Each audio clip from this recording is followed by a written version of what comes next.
কোন shopping mall থেকে কাপড় নিয়ে আসছেন? আমরা কিন্তু আবার ব্র্যান্ডের কাপড় ছাড়া পরি না। এই, আপনি এগুলি কি কাপড় নিয়ে আসছেন? হ্যাঁ, 300 টাকাতে আবার জাকাতের শাড়ি নিয়ে আসছেন আমার জন্য? এই শার্টটা দেখে কি মনে হয়? এই শার্টটা দেখে আমার কাছে মনে হচ্ছে এটা কোনো ব্র্যান্ড গাড়ি থেকে কেনা, 200 টাকা দিয়ে কেনা। এই, তোর এই শার্ট তোর বাপের দিয়ে পড়াইস, ঠিক আছে? এই আপনাদেরকে শপিং করিয়ে দেওয়ার জন্য চাচা নিজের কিডনি বিক্রি করে দিয়েছে।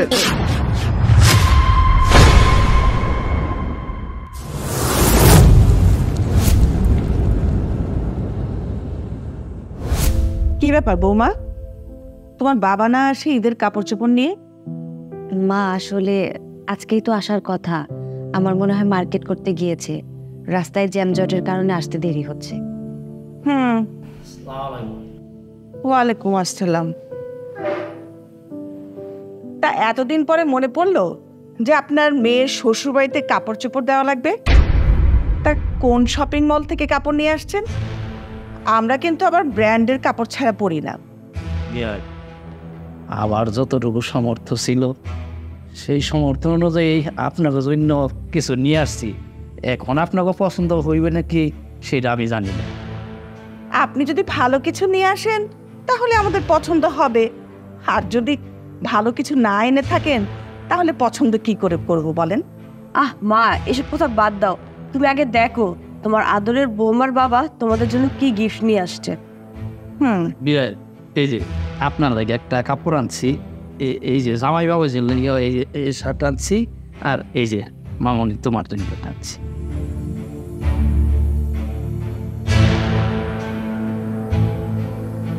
এই, আপনি এগুলি কি কাপড় নিয়ে আসছেন? হ্যাঁ, 300 টাকাতে আবার জাকাতের শাড়ি নিয়ে আসছেন আমার জন্য? আপনি কি ভাবছেন যে এগুলো আমি পরবো? আরে আমি তো আমার কাজের বুয়াকেও এইসব কাপড় পরাই না। আমার কাজের বুয়াকে আমি প্রতি ঈদে না হলেও 4 গুণ বেশি দিয়ে আমি কাপড় কিনি, ঠিক আছে?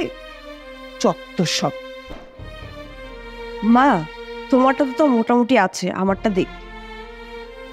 এটা কি একটা জামা, মনে হচ্ছে কোনো ব্যান গাড়ি থেকে কিনে আনছে। মা, এইসব জামা কাপড় তো আমি আমার বাপের জন্মেও পরিনি, এগুলো তোমার পা মোছারও যোগ্য না। হ্যাঁ,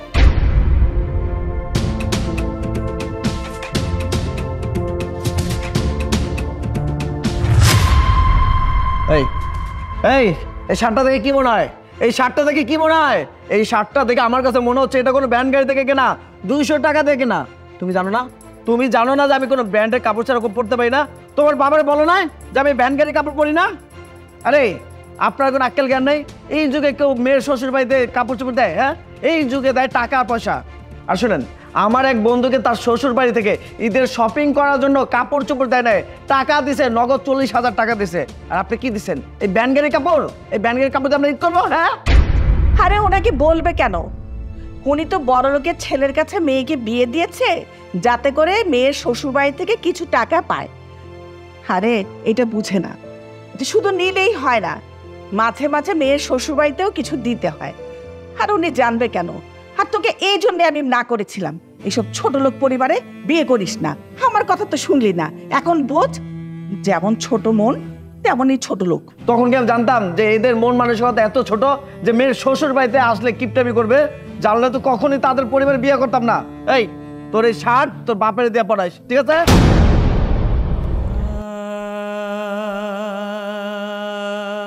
চল।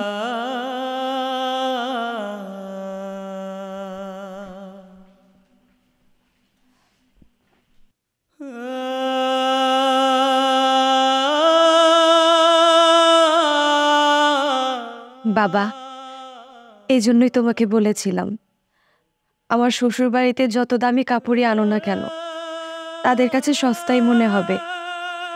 তোমার যে সামর্থ্য, সেই সামর্থ্য দিয়ে তুমি যতই কাপড় দাও না কেন তাদের কাছে পছন্দ হবে না, তাই তাদের কোনো কাপড় দিতে হবে না। কিন্তু না, তুমি তো আমার কোনো কথাই শোনোনি। তুমি বলেছিলে তোমার জামাই বাবা যে তোমার বেয়ান, তাদের খুশি মনে কিছু দিলে তারা হাসি মুখে তা মেনে নেবে। এখন যে হাসি মুখে তোমাকে অপমান করে গেল, এতে তোমার ভালো লেগেছে? খুশি হয়েছে তুমি? অপমান খেয়ে পেট ভরেছে, নাকি এখানে দাঁড়িয়ে থেকে আরো অপমানিত হবে? মারে, আমার জন্য আজকে তোর শ্বশুর বাড়ির লোকদের কথা শুনতে হয়েছে, কিন্তু আমি কি করব? আমারও তো মন চায় ছোট ছোট উপহার দেওয়ার জন্য, কিন্তু আমি তো আমার সাধ্য মতন ছোট ছোট উপহার নিয়ে আসি, কিন্তু আমার যে বড় উপহার দেওয়ার মতন সাধ্য থাকতো তাই না তো আরে বড় উপহার দিতাম না। কিন্তু বাবা, তোমার এই ছোট ছোট উপহারের মূল্য এদের কাছে নেই। যেদিন তুমি এদের জন্য দামি উপহার আনতে পারবে সেদিনই তুমি এই বাড়িতে এসো, তার আগে তুমি এই বাড়িতে এসো না। আমি চাই না আমার শ্বশুর বাড়িতে এসে তুমি এইভাবে অপমানিত হও। আমার কসম লাগে বাবা, তুমি আর কোনোদিন এই বাড়িতে আসবে না। আর তুমি মনে করবে তোমার মেয়ে মারা গেছে।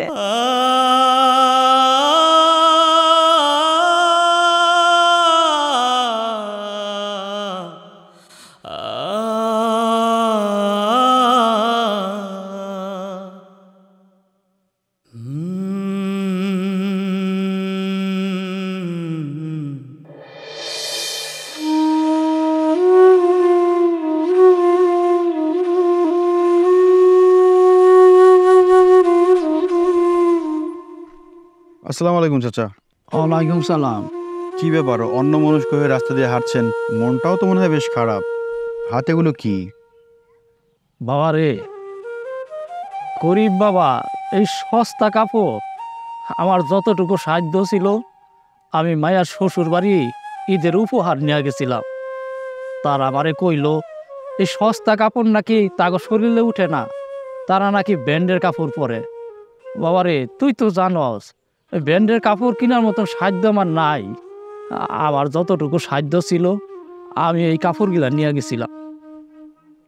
আমি ভাবতাছি আর মনমরা হইয়া রাস্তা দিয়ে হাইটা যাইতাছি, আজকে যদি আমি গরিবটা হইতাম তাইলে আমার মা মরা মায়াডার শ্বশুরবাড়ির লোকজনের কাছে এতগুলা কথা শুনতে হইতো না।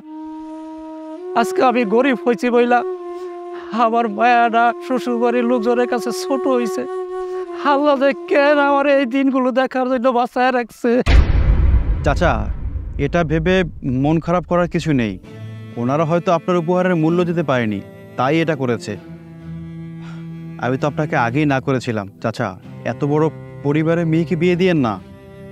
আপনি তো আমার কোনো কথাই শোনেননি, আর এখন রাস্তায় রাস্তায় কান্না করছেন। ডাক্তার সাহেব ফোন দিয়েছেন? হ্যাঁ ডাক্তার সাহেব বলুন। কি বলেন, এখনও কিডনির ব্যবস্থা করতে পারেননি? ডাক্তার, যেভাবে পারেন, যেখান থেকে পারেন আমার বাবার জন্য কিডনির ব্যবস্থা করুন। যত টাকা লাগে আমি দিব, তারপরও আমার বাবার জন্য কিডনির ব্যবস্থা করুন। পৃথিবীতে এই বাবা ছাড়া আমার আর কেউ নেই। আমার বাবা আমার জন্য অনেক কিছু করেছে, আমি আজ পর্যন্ত বাবার জন্য কিচ্ছু করতে পারিনি। ডাক্তার, আপনাদের কাছে হাত জোর করে রিকোয়েস্ট করছি, কিডনির ব্যবস্থা করুন। আমার বাবাকে যেভাবে পারেন বাঁচান। ঠিক আছে। কি হয়েছে বাপ, তুই এমনি কান্না করতাছস কে? তোর বাবার কি হয়েছে? চাচা, আপনি তো জানেন আমার বাবা অনেক দিন ধরে অসুস্থ। হঠাৎ করে ধরা পড়লো বাবার 2টা কিডনি নাকি নষ্ট হয়ে গেছে। এখন যদি ইমার্জেন্সি বাবাকে কিডনি না দেওয়া যায়, আমার বাবাকে বাঁচানোটা সম্ভব হবে না। কিন্তু চাচা, কোথাও কিডনি পাওয়া যাচ্ছে না। ডাক্তাররা নাকি অনেক খোঁজাখুঁজি করেছেন, তারপরেও আমি তাদেরকে বলেছি যত টাকা লাগুক আমি দিব, কিন্তু আমার বাবাকে বাঁচাতে চাই। কি বললি? কিডনির জন্য যত টাকা লাগে তুই দিবি? হ্যাঁ চাচা, আমি দিব। তারপরেও আমার বাবার জন্য কিডনি দরকার। রাকি, তুই আমার কথা দে, আমি যা বলবো তুই কারো কাছে বলবি না, তুই আমার কাছে কোনো বাধা দিবি না। কি কাজ চাচা? বাবা রে, তোর বাপের লাগে একটা কিডনি লাগবো, আর আমার লাগবো টাকা। আমার মা মরা মায়াটা আজকাল শ্বশুর বাড়িতে যে কান্না করছে সেটা আমার বুকের মধ্যে গাইতে রয়েছে। বাবা রে, তুই যদি কিছু মনে না করস, টাকার বিনিময়ে আমি আমার একটা কিডনি দিতে চাই। আমার তো 2টা কিডনি, আমি যদি একটা দিয়ে যাই তাইলেও আমি বাইসা থাকতে পারবো। তারপরে তো মা মরা মায়াটার মুখে একটু হাসি ফুটাইতে পারবো। চাচা, আপনি এসব কি বলছেন? না না, আমি এসব কিছুতেই করতে পারবো না।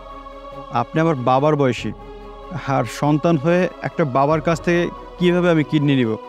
না না চাচা, আমার ধারা এটা সম্ভব না। তুই আমার কথা দিছস, আমি তোর পায়ে পড়ি, তুই আমার শেষ ইচ্ছাটা পূরণ করতে দে। আমি বাপ হইয়া শ্বশুরবাড়ির লোকজনের কাছে আমার মায়েরা কথা শুনুক, সেটা আমি দেখতে পারব না। চাচা, আপনি যখন ঠিক করেছেন কিডনি দিবেন, তাহলে আমি না করলেও আপনি এটা শুনবেন না। কিন্তু চাচা, কিডনি দেওয়ার পরে কিন্তু আপনাকে 2-3 মাস রেস্টে থাকতে হবে। সেই চিন্তা তোর করতে হইব না বাপ।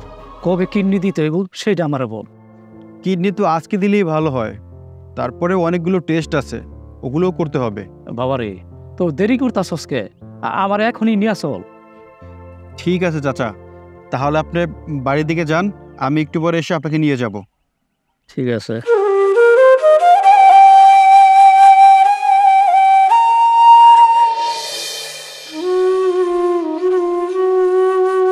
মিহি, আরে রাকিব ভাইয়া, তুমি হঠাৎ করে আমার শ্বশুর বাড়িতে কি মনে করে?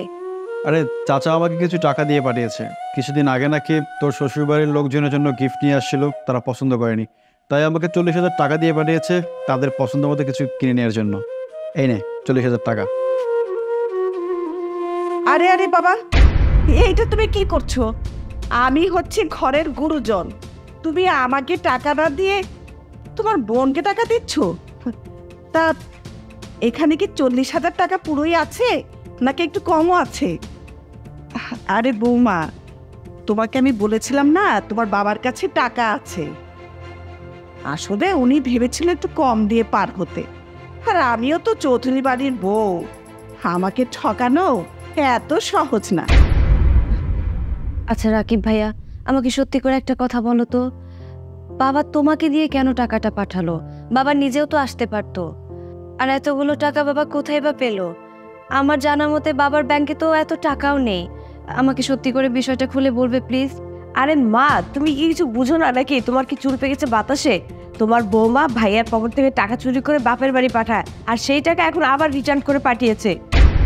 আর তোমার বউ এখন নেকামি করতেছে, ভাবতেছে আমরা কিছুই বুঝি না, নেকা ষষ্ঠী। আরে হ্যাঁ, তুই তো একদম ঠিক কথা বলেছিস। তাই তো বলি, আমার কিপটা বিয়ায় 40,000 টাকা শপিং এর জন্য কিভাবে পাঠালো। দাঁড়া, এই তো ভাইয়াকে ডাক দে তো, আজকে আমি ওর শিক্ষা দিয়েই ছাড়বো। মা, তুমি বিশ্বাস করো আমি ওরে কোনো টাকা পয়সা দিই নাই, কারণ আমি যদি ওরে টাকা পয়সা দিই সেই টাকা ও ওর বাপের বাড়িতে পাঠাবে, আর সেই জন্য আমি ওরে হাত খরচ পর্যন্ত দেই না। আর তুমি কিভাবে ভাবলে মা যে আমি ওরে 40,000 টাকা দিতে পারি, সেই টাকা ও বাপের বাড়িতে দেবে? আপনারা সবাই চুপ করবেন। অনেকক্ষণ ধরে বাজে বাজে কথা বলছেন, সহ্য করে যাচ্ছি, কিছু বলছি না, কিন্তু আমার চাচার মান সম্মান নিয়ে কথা বলবেন আর আমি দাঁড়িয়ে দাঁড়িয়ে শুনবো, তা আমি হতে দিব না। আর আপনারা জিজ্ঞাসা করেছিলেন না এত টাকা কোথায় পেয়েছে? শুনুন তাহলে, এই আপনাদেরকে শপিং করিয়ে দেওয়ার জন্য চাচা নিজের কিডনি বিক্রি করে দিয়েছে। রাকিব ভাইয়া, তুমি এসব কি বলছো? বাবা বাবা কিডনি বিক্রি করে দিয়েছে মানে? হ্যাঁ বোন, যা বলছি একদম সত্যি বলছি। চাচা আমাকে অনেকবার করে রিকোয়েস্ট করেছিল তোকে যেন কিছু না বলি, কিন্তু তোর এই শ্বশুর বাড়ির লোকজনের ব্যবহার দেখে আমি বলতে বাধ্য হলাম। আপনারা খুব বড় বড় কথা বলছেন তাই না? আপনারা খুব বড় লোক, কিন্তু না, আমার চোখে দেখা আপনারা সবচেয়ে নিচু মনের মানুষ। একটা মানুষ কতটা কষ্ট পেলে তার কিডনি বিক্রি করে তার মেয়ের শ্বশুর বাড়িতে শপিংয়ের জন্য টাকা পাঠায়। তারপর কি বলেছেন আপনারা? এই আমার বোন আপনাদের বাড়ির টাকা চুরি করে তার বাবাকে পাঠিয়েছে। হ্যাঁ, আপনারাও তো আমার চাচাকে চিনতেই পারেননি। চাচা না খেয়ে মরে যাবে, তারপরও তার মেয়ের শ্বশুরবাড়ির টাকা খাবে? ইম্পসিবল। আর মেয়ের শ্বশুরবাড়ির টাকা কি? চাচা তো আমাদের টাকাই খায় না। তার মান সম্মান এতটা বেশি যেটা আপনাদের নেই। চাচা নিজেই টাকাটা নিয়ে আসতো, কিন্তু আসেনি কেন জানেন? চাচা কিডনি দেওয়ার পরে এতটাই অসুস্থ হয়ে গিয়েছে যে চাচা বিছানা থেকে উঠতে পারছে না, তাই চাচা নিজে টাকাটা দিতে আসেনি। যদি আসতো তাহলে মেয়ে সব বুঝে যেত। তাই চাচা আমাকে ডেকে আমার হাতে টাকাটা পাঠিয়েছে। আর বারবার করে বারণ করেছিল আমি যেন মিহিকে কিছু না বলি, কিন্তু এই আপনাদের ব্যবহার এত সুন্দর, আমি না বলে আর চুপ করে থাকতে পারলাম না। মা, এবার আপনারা সবাই খুশি হয়েছেন তো? আপনারা সবাই তো এটাই চেয়েছিলেন যে আমার বাবা তার কিডনি বিক্রি করে আপনাদের সবাইকে শপিং এর জন্য টাকা দিক। আমার বাবা তো এখন সেটাই করেছে। যে বাড়িতে আমার বাবাকে কিডনি বিক্রি করে শপিং এর জন্য টাকা দিতে হবে, সেই বাড়িতে আমি আর এক মুহূর্ত থাকবো না। রাকিব ভাইয়া, তুমি এক্ষুনি আমাকে বাবার কাছে নিয়ে চলো, আমি এখানে থাকতে চাই না আর।